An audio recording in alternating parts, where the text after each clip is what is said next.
Sean bienvenidos al tema de semiología del sistema sensitivo en su segunda parte. Vamos a hablar específicamente ahora de las manifestaciones clínicas del sistema sensitivo. Para entenderlas, vamos a diferenciarlas en positivas y negativas, es decir, manifestaciones positivas, que son los signos excitativos, y las manifestaciones negativas, con los signos deficitarios. Dentro de los signos positivos podemos encontrar a las parestesias. Es una sensación anormal, ya sea espontánea o evocada. Generalmente no es muy desagradable y el paciente los refiere como hormigueo, calambre o quemazón. La hiperestesia es cuando existe una mayor sensibilidad a la estimulación, excluyendo los sentidos especiales. No es normal que alguien tomando un helado tenga dolor, pero cuando hay una caries dental eso acontece. Las disestesias son de dos tipos. Una es la hiperalgesia y otra la alodinia. La hiperalgesia se denomina el aumento del dolor ante un estímulo que normalmente no provoca dolor. La alodinia es el término que se da al dolor debido a un estímulo que normalmente no provoca dolor. La hiperpatía es una sensación dolorosa o desagradable exagerada que se asocia a la elevación demostrable del umbral a estímulos táctiles, dolorosos o térmicos. ¿Qué quiere decir esto? Que el paciente no percibe un pinchazo aislado, pero si se aplican varios, ocurre un dolor agudo y muy desagradable. Puede haber una identificación y localización defectuosa del estímulo, retraso y sensación de radiación y reacción posterior. El dolor a menudo es de carácter explosivo. Hablamos de termohiperestesia cuando existe una exageración de la sensación de temperatura, la cual es a menudo desagradable. Una termodisestesia a la percepción invertida del calor y el frío. La causalgia es un ardor sostenido, con alodinia y hiperpatía después de una lesión nerviosa traumática, a menudo combinada con disfunción vasomotora y cambios tróficos posteriores. La aloestesia es un estímulo táctil o doloroso aplicado en el lado de un segmento donde el paciente ya ha perdido la sensibilidad, pero se experimenta esta molestia en el área correspondiente del lado contrario o en un sitio distante al mismo lado. En los signos deficitarios tenemos a la analgesia, que significa la ausencia de dolor en respuesta a la estimulación que normalmente es dolorosa. Hipoalgesia, un dolor disminuido en respuesta a un estímulo que normalmente es doloroso. También tenemos la apalestesia, que es la pérdida de la sensibilidad a la vibración. La hipopalestesia, que es la reducción de la sensibilidad a la vibración. La avarestesia, pérdida del sentido de presión o peso. La abatiestesia, pérdida del sentido de las actitudes segmentarias. La estereoanestesia, pérdida de la sensación proprioceptiva y táctil. Y la autopopognosia, la incapacidad de reconocer partes del propio cuerpo. Hay un término un poquito especial que es el de la anestesia dolorosa, que no entra en ninguno de los dos grupos, pero es importante saberlo. Es cuando existe un dolor en un área o región que es anestésica. Un ejemplo claro es la enfermedad llamada mialgia parestésica, en donde el paciente tiene dolor en este segmento del muslo, pero en ese segmento al mismo tiempo tiene hipoestesia y parestesias. Generalmente se debe a una lesión de este nervio a nivel inguinal. Cuando hacemos la evaluación del dolor tenemos que tomar en cuenta varios parámetros. Uno de ellos, por supuesto, que son los dermatomas, y les dejo este mapa que es de la American Spine Injury Association, que es universalmente utilizado. Tenemos que saber claramente dónde se distribuye cada uno de los dermatomas. Un elemento importante y fácil de recordar es que el pulgar corresponde a C6, el dedo medio C7 y el pequeño a C8, de tal manera que nosotros podemos identificar así cada una de las áreas de estos dermatomas. Como habíamos dicho, esta clasificación está destinada para ver la lesión medular, pero vamos a aprovechar simplemente el área sensitiva en esta ocasión. ¿Cómo estimulamos o cómo valoramos? Haciendo pequeños pinchazos con el alfiler del martillo en dermatomas de un lado y del otro. Siempre hay que examinar todos los dermatomas posibles, ¿sí? En este caso estamos viendo los dermatomas cervicales, los lumbosacros, y vamos a ver que en este tipo de sensibilidad o de evaluación tenemos que hacer el pinchazo y si está ausente le ponemos 0, si está alterada 1, es decir, distingue con menos precisión que en la cara. Recuerden que la cara es el parámetro que tenemos para comparar cuando se pincha el brazo o la pierna, se compara con la sensación que tiene en la cara y normal cuando es igual que en la cara. En tacto superficial se puede utilizar con un poco de algodón y vamos a ver si esa sensación está ausente, le ponemos 0, alterada 1 y normal si es igual que en la cara.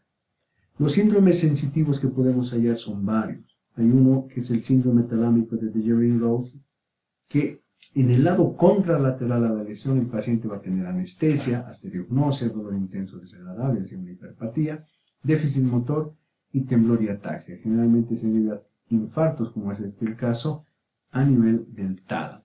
En el síndrome medular central nos enfrentamos a un paciente que tiene una lesión que parte desde la parte central de la médula, generalmente es el conducto ependimario. En este caso, el paciente va a tener ausencia o disminución de la sensibilidad termoalgésica, pero recuerden ustedes que la sensibilidad termoalgésica, hemos repasado, llega a través del nervio periférico hasta la médula y ni bien llega a la médula se decusa hacia el lado contralateral. Esa es la sensibilidad superficial. En cambio, la sensibilidad profunda llega hasta el cordón posterior y sube por la médula y recién se decusa a nivel de los núcleos de Gol y de Burdes o cuneatus y gráciles. Entonces, si yo tengo una lesión de la sección central, la sensibilidad que se decusa, es decir, la sensibilidad superficial, es la que está afectada de inmediato. En cambio, la sensibilidad profunda permanece normal. Por eso hay ausencia o disminución de la sensibilidad termalgésica, la sensibilidad táctil discriminativa es normal, hay trastornos tróficos porque se pueden comprometer las astas laterales, atrofia muscular y un síndrome piramidal cuando se basa la sustancia gris.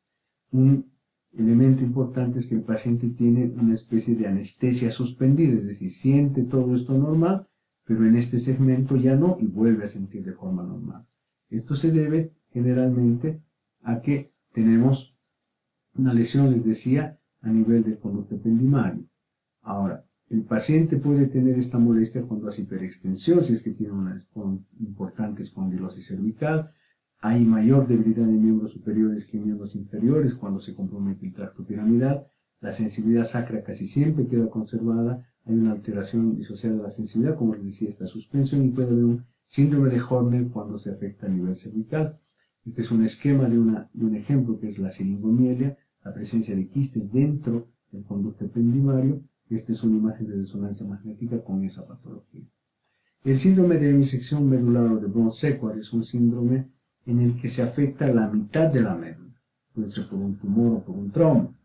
Este puede tener síndrome piramidal ipsilateral, porque se compromete la parte motora del mismo lado de la lesión, trastorno de la sensibilidad profunda del mismo lado, aquí está el cordón posterior y también se altera, pero va a haber la alteración termoalgésica de la sensibilidad superficial del lado contralateral. Recuerden que la sensibilidad superficial va a llegar, en este caso, por el lado izquierdo del paciente y no va a poder llegar hacia el lado derecho. Por eso, reitero, hay un síndrome piramidal ipsilateral, trastorno de la sensibilidad profunda ipsilateral y trastorno de la sensibilidad superficial contralateral.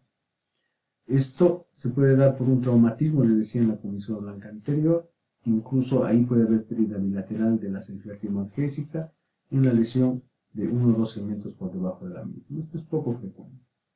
El síndrome medular anterior, donde se compromete la parte anterior de la médula, se caracteriza porque el paciente tiene paraplegia o tetraplegia, hay una anestesia disociada por debajo de la lesión con pérdida de la sensibilidad termoalgésica, conservación de la sensibilidad táctil y proprioceptiva, reitero, no se compromete acá los cordones posteriores, puede tener una vejiga espástica y pérdida de la función intestinal. Generalmente se debe a que hay una lesión en la arteria medular anterior o en los 2 tercios anteriores de la médula, puede ser una lesión por una flexión o hiperflexión cervical o una retropulsión del disco de fragmentos óseos hacia la médula. El síndrome medular posterior es muy raro y se caracteriza porque hay pérdida de la propiocepción. Entonces el paciente tiene marcha atavética, hipotonía, Zomber, abolición de los reflejos miotáticos y un déficit motor que está conservado en grado variable. Esto es muy variable. En general no tienen un trastorno motor real. El síndrome de sección medular completa es aquel en donde no existe ningún segmento de la médula que se ha dejado de lesionar, es decir, todo está lesionado. Y por debajo de la lesión el paciente va a tener ausencia de todo tipo de sensibilidad, parálisis o ausencia de movimientos voluntarios, incontinencia esfinteriana, pero puede tener un reflejo en masa de residuos que consiste en que el paciente flexiona las rodillas cuando se estimula la planta del pie y puede tener incontinencia esfinteriana o fecal, y dependiendo del nivel vamos a tener diferentes patrones. C4 es a este nivel, C5, C6, C7, T1, vean T6, T12 o L4. La mayoría de estas son lesiones que son irreversibles. El síndrome del cono medular, tenemos que encontrar claramente que el cono medular tiene todavía parte de la médula y por eso vamos a tener un síndrome de neurona motora superior, pero también va a haber signos de neurona motora inferior relacionados con los miotomas afectados y un déficit sensitivo en silla de montar. Cuando es el síndrome de cola de caballo, la lesión está mucho por debajo del cono medular y va a haber, por supuesto, una afectación de las raíces lumbares sacras, por eso generalmente es asimétrico, porque no puede comprometer a ambos lados. Puede haber un síndrome de neurona motora inferior con un déficit asimétrico, como decía, una pérdida sensitiva en el territorio radicular asociado a dolor, vejiga e intestinos adreflécticos y pérdida de la función eréctil y del reflejo bulbocavernoso. Otro síndrome importante es el síndrome de raíces posteriores. Es un síndrome en donde el paciente tiene síntomas sensitivos en las áreas relacionadas con el dolor, como parestesias, signos sensitivos como hiperestesia, anestesia o más frecuentemente hipoestesia, y maniobras de elongación positivas como el láser. Entonces, esta es la maniobra del láser. Hacemos la flexión del muslo sobre el abdomen con la pierna extendida, siempre a ambos lados, y podemos utilizar la maniobra de Braga que desencadenará el dolor si hay una compresión radicular. Obviamente también tenemos que hacer la maniobra de Faberé para las raíces de 1 de 2 y diferenciar con la maniobra de Patty, que es un problema de cadera. Estos son los patrones cuando tenemos una compresión radicular de acuerdo al nivel, a nivel de L4, L5 y a nivel de L5 S1, con la alteración del dermatoma correspondiente, del movimiento y en el caso de la raíz S1 con una hernia de disco L5 S1, la alteración del reflejo aquileo. Otro síndrome importante es el síndrome mononeuropático, caracterizado por dolor y parestesias en el área inervada por el nervio afectado, como es este, trastornos tróficos y trastornos de la sensibilidad superficial en esa área. El síndrome poloneuropático, frecuente en la polineuropatía diabética, se caracteriza porque el paciente tiene un dolor quemante, parestesias como hormigueo y adormecimiento y trastornos sensitivos que son en guante o en bota, asociado también a trastornos tróficos.